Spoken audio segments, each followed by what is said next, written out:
భాగవతంలో కారే రాజులు రాజ్యములు గెలువరే గర్వోన్నతిం పొందరే వారేరి సిరి మూట కట్టుకొని పోవంజాలిరే భూమిపై పేరైనన్ కలదే శిబి ప్రముఖులను ప్రీతిం యశక్కాములై ఈరే కోర్కెలు వరలంతలపరే ఈ కాలమున్ భార్గవ అంటారు. కాబట్టి అసలు నీది నీకు ఉండిపోవాలి అంటే ఒక్కటే మార్గం, దానం చేయడమే, పుణ్యంగా వస్తుంది. నీది నీకు ఉండిపోవాలని ఇంట్లో దాస్తే పిల్లలకి ఎడతాం తప్ప నీకు వచ్చేది ఏముంటుంది అంటే అంతా ఇచ్చేయమని ధర్మశాస్త్రం చెప్పలేదు. 6వ వంతు దానం చేయాలి. మళ్ళీ ధర్మం తప్పినట్టు అంతా ఇచ్చేస్తే అలా ఇవ్వకూడదు, పిల్లలకి ఇవ్వాలి. కాబట్టి నువ్వు పుణ్యకర్మలు చెయ్యకుండా ఏదో ఉండిపోతాను ఏదో ఉండిపోతాను ఏదో ఉండిపోతాను శాశ్వత పరబ్రహ్మకల్పంగా ఉండిపోతానంటే జరిగే విషయం ఏంటి? పక్కింట్లో దొంగలు పడితే నీ ఇంటి తలుపులు 2 బాటలు తాళాలు వేసావు. పక్కింట్లో వాళ్ళు చచ్చిపోయారు, మా నాన్నగారు చనిపోయారు, మా తాతగారు చనిపోయారు, మా అమ్మ చనిపోయింది, మా అక్క చనిపోయింది, నేను ఉండిపోతానేంటి? నేను వెళ్ళిపోతాను వాళ్ళు వెళ్ళిన మార్గంలోనే. ఇది ఉన్నంత కాలంలో నేనేమైనా చేస్తే ఇదొక్కసారి ఈశ్వరుడు తీసేశాడా ఏ ఉపాధిలోకి వెడతానో. అందుకే బాగా జ్ఞాపకం పెట్టుకోండి, ఇది ఎర్రశిరాతో అండర్లైన్ చేసి, ఒక్క నరజన్మయందు పునర్జన్మ ఈశ్వరుడు నిర్ణయం చెయ్యడు. నరజన్మకి పునర్జన్మ ఈశ్వర నిర్ణయం కాదు. ఆఖరి ఊపిరిలో మీరు ఏది స్మరించారో చెప్తాడు ఆయన. నీ బతికున్నంత కాలం దాన్ని పట్టుకున్నావు, రుచి వాసన కింద దాన్ని స్మరించావు, దానికోసం నీకు మనుష్య శరీరం ఎందుకని అడుగుతాడు. మనుష్యుడికి మాట ఉంది. ఎప్పుడైనా మంచి మాటలు చెప్పావా? ఎవరైనా ఓదార్చావా? అహంకరించకుండా మాట్లాడావా? ఓ విష్ణు సహస్రం చదివావా? ఓ లలితా సహస్రం చదివావా? దీనితో పరమేశ్వరుడు ముందు ఇలా కైమోడ్చావా? ఎప్పుడైనా ప్రణిపాతం చేసి నేల మీద పడి నమస్కరించావా? ఈ భుజం మీద ఈశ్వరుడి పల్లకి కొమ్ము పెట్టుకున్నావా? ఓ దీనుడి కళ్ళు తుడిచావా? నీకున్నదాన్ని పెట్టి అవతలవాడు అనుభవిస్తుంటే సంతోషంగా నువ్వు చూసావా? ఏమీ లేని దానికి ఎందుకురా నరజన్మ నీకు? షడూర్ములు అనుభవించడానికి ఏ ప్రాణి అయినా చాలు. నిద్ర, మైథునము, ఆకలి, దప్పిక, జర, మరణము, ఈ 6 సమస్త ప్రాణులకు ఉన్నాయి. కాబట్టి ఆ షడూర్ములు అనుభవించడానికి ఏ ప్రాణి చాలదరా? వీళ్ళు ఇంకో తిరియక్కులోకి అంటాడు, తిరియక్కులోకి పోతాడు. మళ్ళీ కొన్ని కోట్ల జన్మలు ఎత్తితే కానీ మనుష్య జన్మ లేదు. అప్పుడు మాత్రం నీకు శాస్త్రంతో సంబంధం ఏర్పడుతుందని ఏం తెలుసు? పోనీ ఇన్నాళ్ళు ఉంటానని తెలుసా? నిత్యమా జీవితము నీటిపై బుగ్గ. నీటి మీద బుడగ ఎంతకాలం ఉంటుందో ఎవడికి తెలుసు? ఎవరికి తెలియదు. దంతంబుల్ పడనప్పుడే తనువుయందు ఆరూఢియున్నప్పుడే కాంతాసంఘము రోయనప్పుడే జరాక్రాంతంబు కానప్పుడే వింతల్ మేన చెరించునప్పుడే కురుల్ వెల్వెల్ల కానప్పుడే చింతింపన్వలమి పందాంబుజములన్ శ్రీకాళహస్తీశ్వర అంటాడు ధూర్జటి. జుట్టు తెల్లబడిపోకముందు, అందరూ అసహ్యించుకోకముందు, పళ్ళు ఊడిపోకముందు నీకు ఒంట్లో జవసత్వాలుండగా ఈశ్వరుడు గురించి స్తోత్రం చెయ్యాలి. అప్పుడు ఈశ్వర సేవ చెయ్యాలి. లేని నాడు నువ్వేం చేస్తావు? వయసుడిగిపోయిన తర్వాత ఆచమనం చేయడానికి చెయ్యునికి పోతుంది. ఈ చేతిలో నీళ్లు వేసుకోలేవు, వేసుకున్న నీళ్లు కంటికి కనపడవు, నోటిదాకా చెయ్యి వస్తుందో తెలియదు, రాదో తెలియదు. కాబట్టి బతికియున్నన్నాళ్ళు నీ భజన తప్పను కాని మరణకాలమునందు మరతునేమో.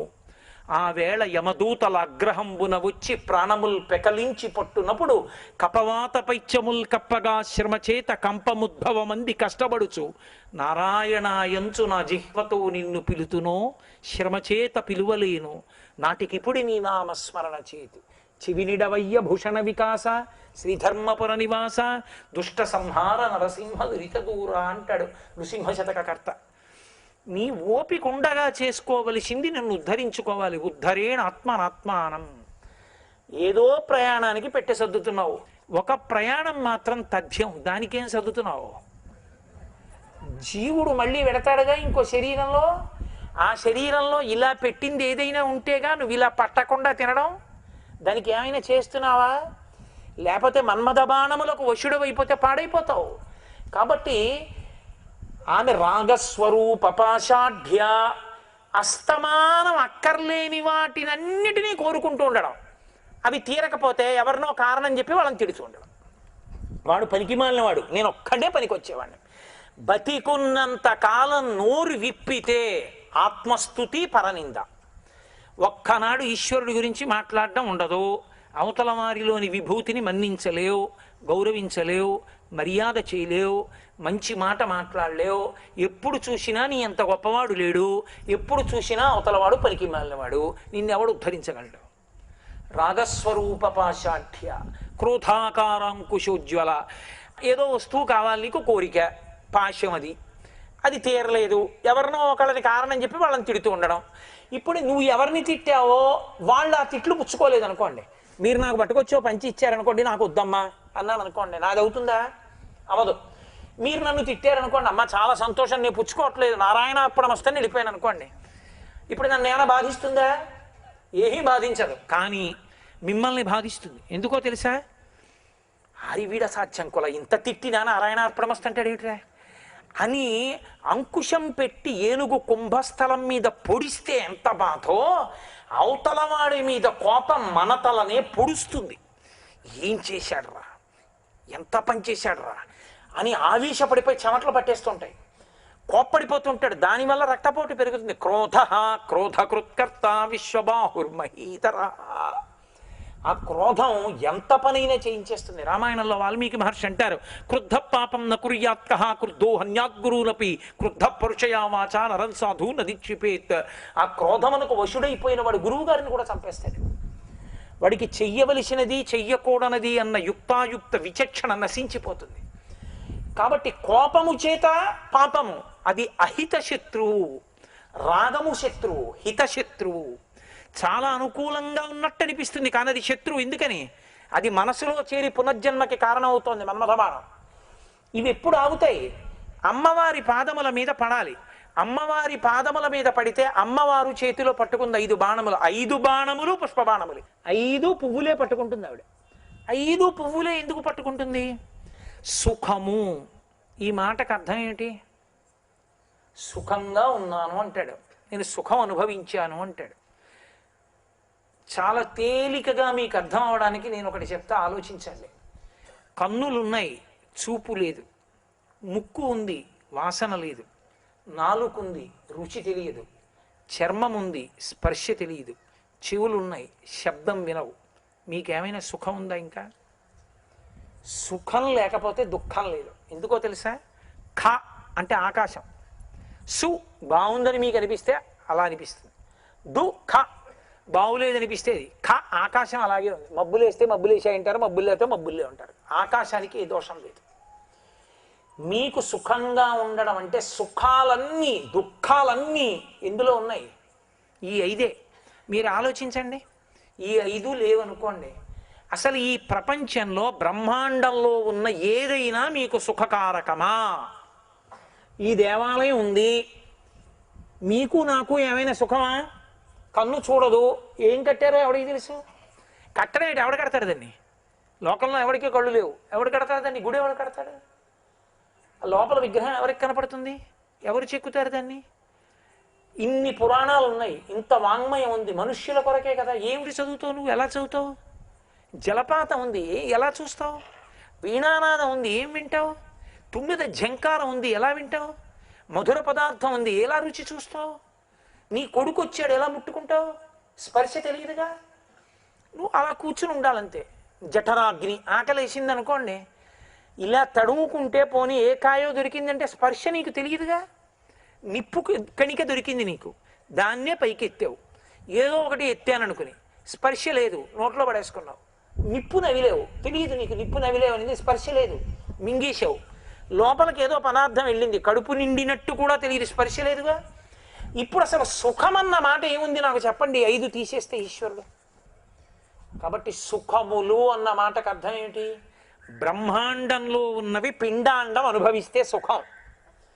అనుభవించడానికి ఈ పిండాండంలో 5 కేంద్రములు పెట్టాడు పరమేశ్వరుడు, అవే జ్ఞానేంద్రియములు అంటారు.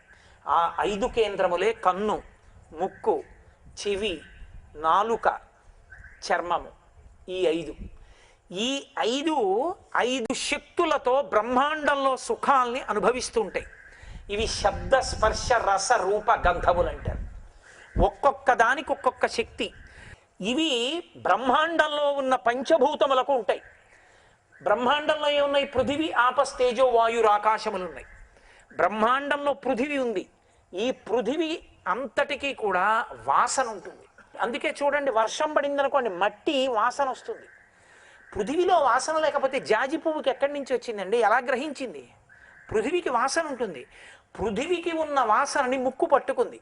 పృథివీ, గంధ, ముక్కు అనుసంధానం. సుఖం అలా పొందుతాడు. బ్రహ్మాండముతో పిండాండం అనుసంధానం అవుతుంది.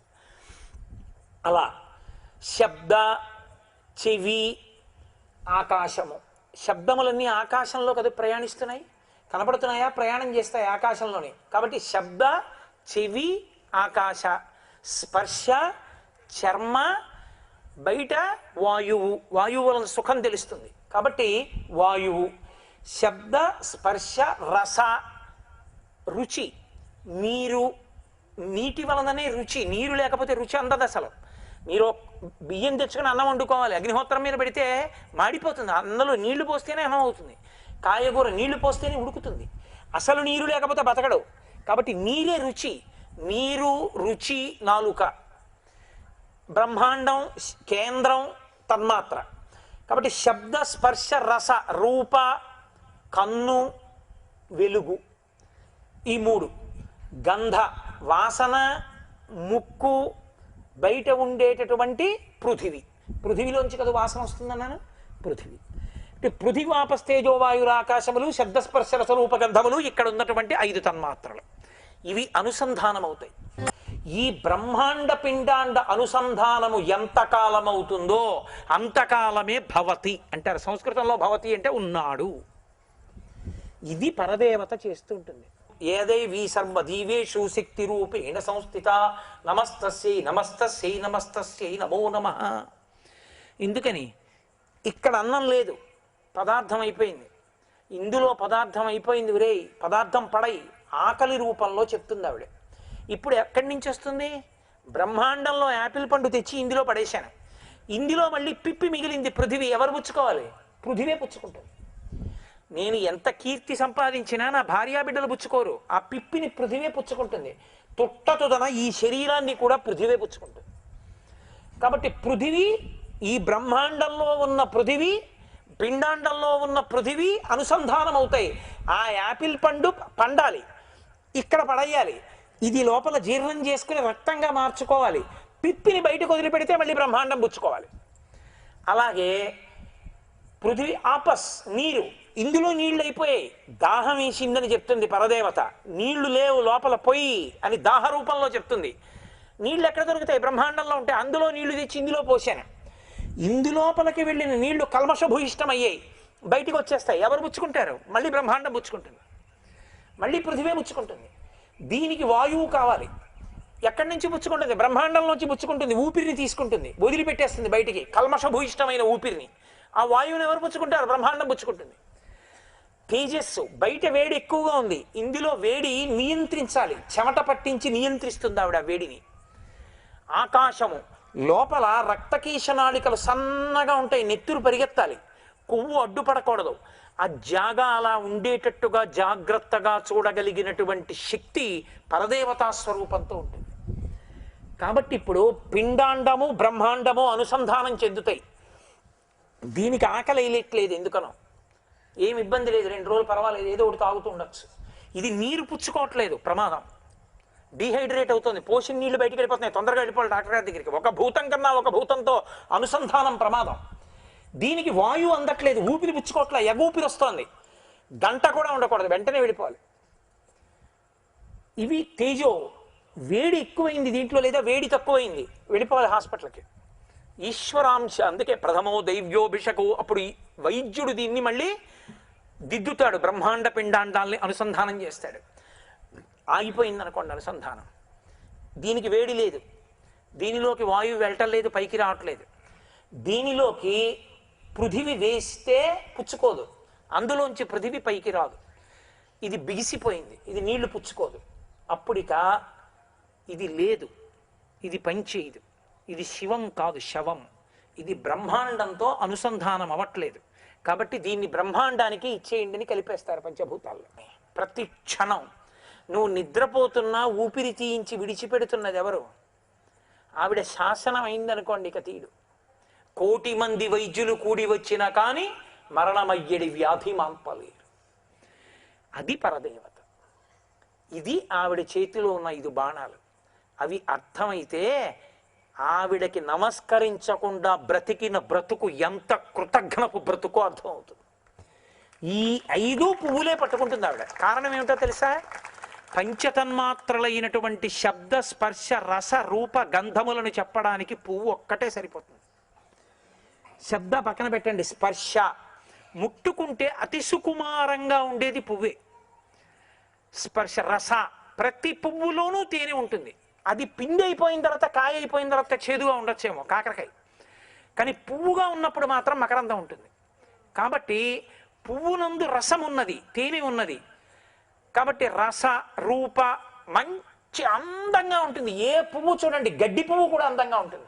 గంధ సువాసన ఉంటుంది. శబ్ద, పువ్వుకి శబ్దం ఉంది. పువ్వులకి శబ్దం ఎక్కడుందండి? మేము ఎప్పుడు వినలేదనొచ్చు మీరు. తుమ్మెదల ఝంకారం అంతా ఎవరి కోసం? పువ్వుల కోసమే.